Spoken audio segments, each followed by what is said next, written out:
Hello,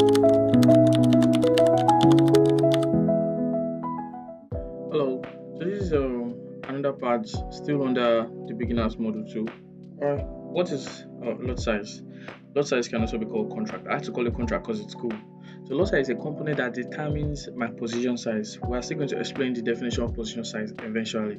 So a lot size is a component that determines my position size. A standard unit of measurement for trading volume defined by the number of currency units in a single lot. There are four types of lot size. That's the standard lot, which is 100,000 units, the mini lot, which is 10,000 units, the micro lot, which is 1,000 units, and the nano lot, which is 100 units. Now, with most brokers, they mostly just provide just three. That's the standard, the mini, and the micro. The thing is that a lot size is determining how your trade either benefits or put you at loss. A lot size will actually like help you see how your trade will actually like benefit or put you at loss per pip move. To not confuse myself, the thing is a standard lot, alright, one pip move is $10. We explained what a pip is earlier. So on the standard lot, one pip move is $10. Mini, a one pip is $1. On a micro, a one pip is 10 cents, and a nano, that's, I don't even know, maybe mini 10 cents or something. But the reason why most brokers just stick with three, because like, I don't even know, but why would you even want to be trading with a nano lot? I think that's where cents account comes in or something like that, because there's something called cent account. But personally, I like to deal in between standard, the mini lot, and the micro lot. Now, a standard lot is 1, a mini lot is 0.1, then a micro lot is 0.01. There's a screenshot after the slide that would actually like explain that. So for a standard lot, on a normal scenario, you have to have 100,000 units. 100,000 units means 100,000 units of that particular currency. So let's say you were US dollars, alright? So that means you need to have a 100,000 units of US dollars before you are actually allowed to open a standard lot size position. Alright, so same thing with the mini lot, same thing with the micro lot as well.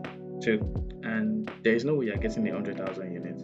So, and that's where leverage comes in. So we're going to explain that one on the other slide, on the other slide. So since one pip is $10, so let's assume you open the particular trade with two pips. Since a standard lot is 1, alright, and 1 is equals to $10 per pip. So let's assume you open the trade with 2. So since 1 is equals to $10, that means 2 equals to be 20, will be equals to 20. Same with the mini lot, 0.1 is equals to $1 per pip, 0.2 will be equals to $2 per pip. It's just simple math, alright? So just not to confuse yourself, I just need to get the basic that standard lot is 1, a mini lot is 0.1, then a micro lot is 0.01. So now, before I explain leverage, if you look at the screenshot here, you can see that under these positions, there are two trades there opened, and they are both a buying trade. Like I bought this particular pair with 0.01. That means I'm using the mini lot here. That's because the account size is small. So that means I was making 10 cents per pip. 10 cents per pip on this particular pair. Alright. So if you wanted to figure it out, you can say, and it's in a floating profit of $3.44 at the moment. So 3.44 divided by 10 cents, right? That's the day that I was up 34 pips on this particular trade. So for leverage is the ability to control a large position with a small amount of capital. Like I said, we'll still explain the meaning of position. Alright. Now, to explain it shortly, you see this trade here, this is just one position. Alright, so if I was asked that how many positions did I open on this particular trade, it will be 2 positions because they are actually 2 trades, same pair, alright, and they were taken at the same moment. So that's 2 positions. Alright, so that was it. Leverage is the ability to control a large position, a small amount of capital. So like I said, in real sense, if without leverage, there is no way I'll be making almost or 50% because the capital here is $10 and the floating profit you can see from on top here is 5.23. So without leverage, there's no way I'll be making 50% of my capital in just two positions within a short amount of time. So that's where leverage actually comes in play. Like I said, leverage is the ability to control a large position with a small amount of capital. Alright, it's more like a borrowed money that your broker gives you, but it's not like you're seeing it. So it's actually expressed in ratio. For example, there are 1:50, 1:100, 1:500. So an example is if your account has $1,000 as capital and you use 1:100 leverage, so that means you can control trades as powerful.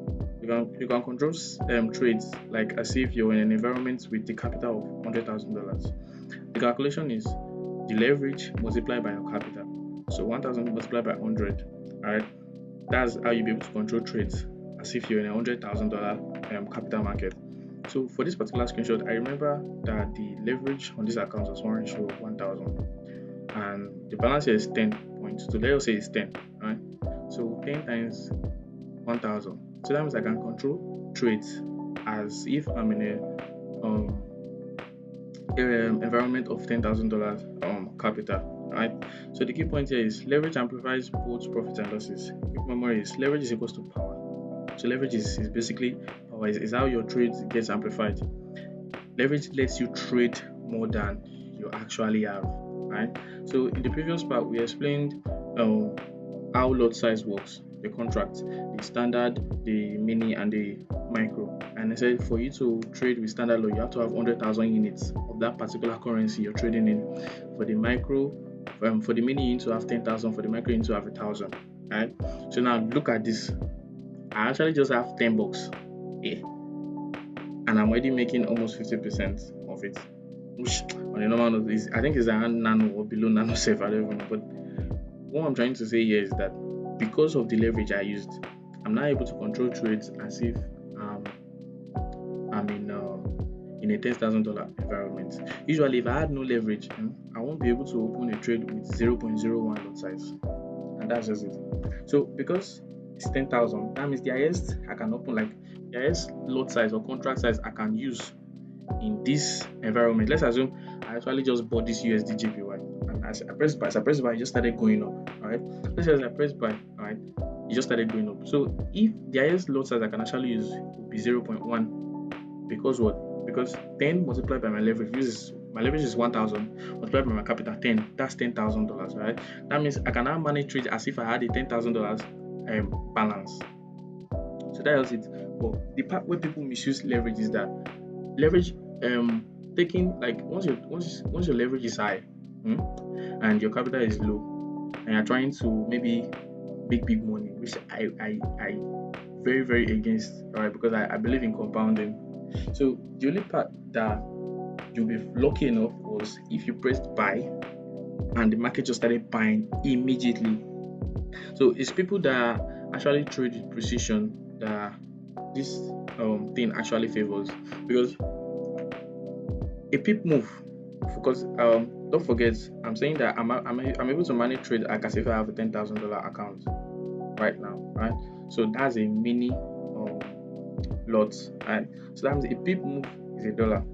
Alright, so that means if I opened with this trade with 0.1, if this trade managed to go against me, let's say it was not even going to, let's say it was not going to swallow my risk, but let's say my risk on the table was 15, let's say because of the number of pips and because of the lot size. So let's say I was using 15 pips and I use 0.1 lot size. That means per pip move is $1. Alright, that means my stop loss, that means what I'm putting on the line is $15, right? And I don't even have that. So let's say this trade was not even going to swallow the whole 15 pips. Let's say it managed to just swallow just 10 pips to close me out of the trade, because this is actually my capital. This is what I have. But I ended up because of the leverage. It was because of the leverage. That was how I was actually even able to open the position in the first place. So because people have leverage, they tend to misuse it. So if there was no leverage, there's no way I wouldn't be able to open 0.01. I'll be opening 0.001 or 0.0001, because in the actual sense, right? So that's just it. People try to misuse the power of leverage. That's why I said leverage is equals to power. But if you were lucky enough, right, I opened this trade with 0.1 and I pressed buy and the market just started buying. Alright, that's I don't want to call it luck, but I've seen it repeat itself over and over again. But most of the time, once you place a trade, sometimes you see trade dangle around before it even starts going in your direction. Sometimes you get, so it's a very normal thing. So I'm just trying to explain the power of leverage, right? So another one is margin. Margin is the amount of your own money required to open a leveraged position. Now we've explained leverage. You understand that? We've explained position to like a slight idea of position. I was saying that you see this trade that is here is a position, and if I was asked how many positions they open, like how many positions am I in, I'll say I'm on 2 positions, right? So margin is the amount of your own money required to open a leveraged position, because every account has a leverage. I don't think you can open an account with your broker without a leverage. But I think the least leverage is 1:20.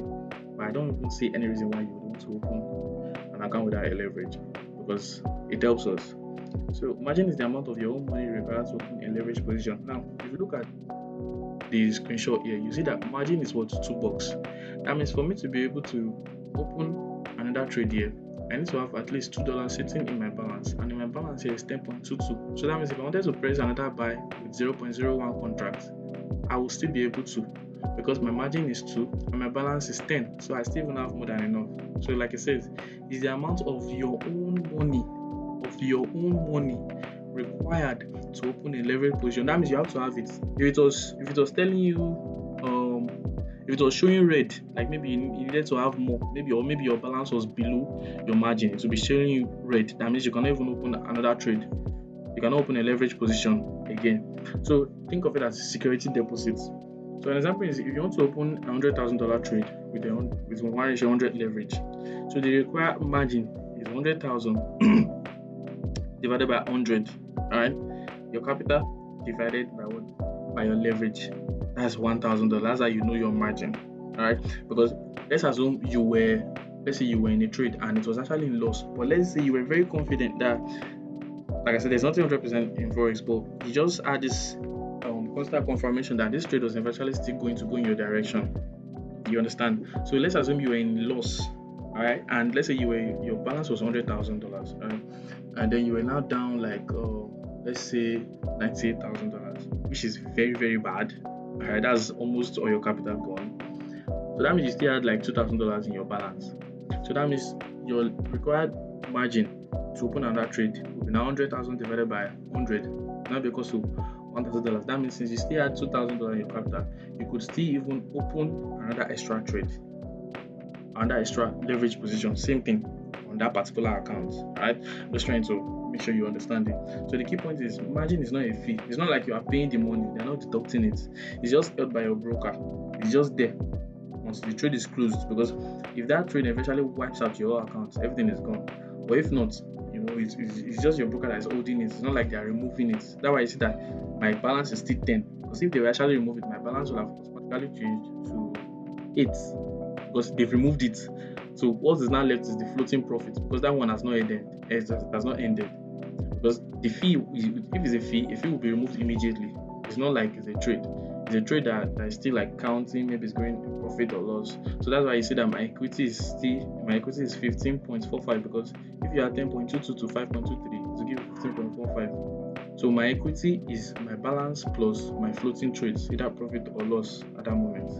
So a quick memory is margin is equals to my stake.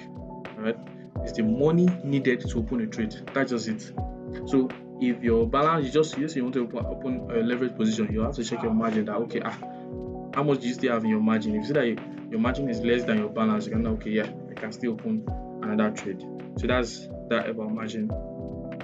Then the relationship between margin and leverage is margin percentage is equals to 1 divided by leverage times 100.